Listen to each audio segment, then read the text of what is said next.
is Poonam. I'm an occupational therapist at Joy Laughter Developmental Therapy, and welcome back to another video vlog series on different topics that we do in our pediatric setting. Today's topic is how can a co-treatment help your child in a clinical setting? For example, occupational therapy and speech therapy. I'm going to talk about what is co-treatment. So co-treatment is a joint approach where two or more therapists from different fields like occupational therapy and speech therapy, or speech therapy and physical therapy, will work together with the same client in a single session. That's what we call as a co-treatment. In a pediatric setting, we will have speech and occupational therapists work together, and speech therapist and physical therapists work together, but not occupational therapists and physical therapists work together due to insurance guidelines. So when speech therapists and occupational therapists work together, what do we do to help your child succeed? So here in front of me, I have an iPad with which is also used as an AAC device, an alternative augmentative communication device. We're using the software called Touch Chat, and as you can see, there are a lot of icons on it to help a child communicate. So my speech therapist has taught me how to use this device with all our kids to help them communicate better, whether they can say words, whether they are non-verbal, but this is something that we can use with them to communicate with them.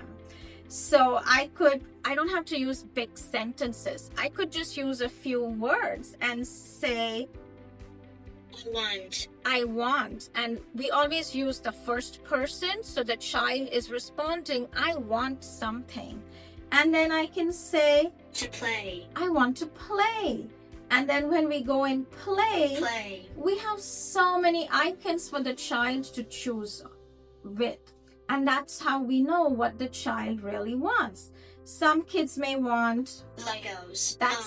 That's the favorite of a lot of kids. Or in the gym, they might want slide, swing. And that's how even I know what the child wants. So speech therapist is working on developing language for the child. At the same time, occupational therapist is working with them on their fine motor skills to pinpoint at the icon and also see where the flow of the therapy session is going, what the child wants to do first. Oh, the child wants to sit on the swing. All right, let's go sit on the swing, and maybe we can do another activity there. Or we can help the child regulate themselves on the swing. And that's how even the speech therapist knows in their sessions that, oh, my child likes the swing, and I want them to communicate and say what's their favorite and what's their least favorite. Or they can say yes or no, or more if they want to do more of that activity. So I want you to understand that when a child comes to a pediatric clinic setting for the first time, or they're working with a new therapist, it takes them time to adjust. It's a new environment, it's a new person. We are placing some demands on the child to do some activity, whether it's using the device, or maybe doing a fine motor activity or a gross motor activity.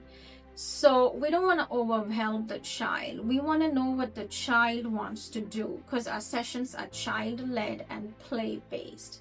So if the child says more swing. So if the child says, okay, I want more swing, then we can be like, okay, let's do 2 minutes on the swing, and then we are all done, and then we can move to another activity.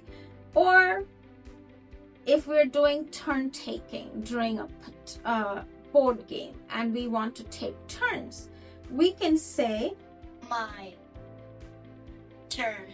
And we're teaching the child to say, my turn, your turn, don't. So we're also teaching the child that. If the child doesn't like something, the child can say no, or the child can say stop. If it's too loud and noisy in the gym and it's very hard for the child to stay calm, they can say stop or I don't want it. And that's how we know, okay, this is an activity the child is not interested in right now. Let's move on to something else. So communication is very important during our sessions when we work together. The same way, if I want to work on their social emotional skills as to how is the child feeling, they can look at these icons and say whether they feel good, whether they feel bad. I'm hungry. I'm hungry. I'm thirsty. I'm tired.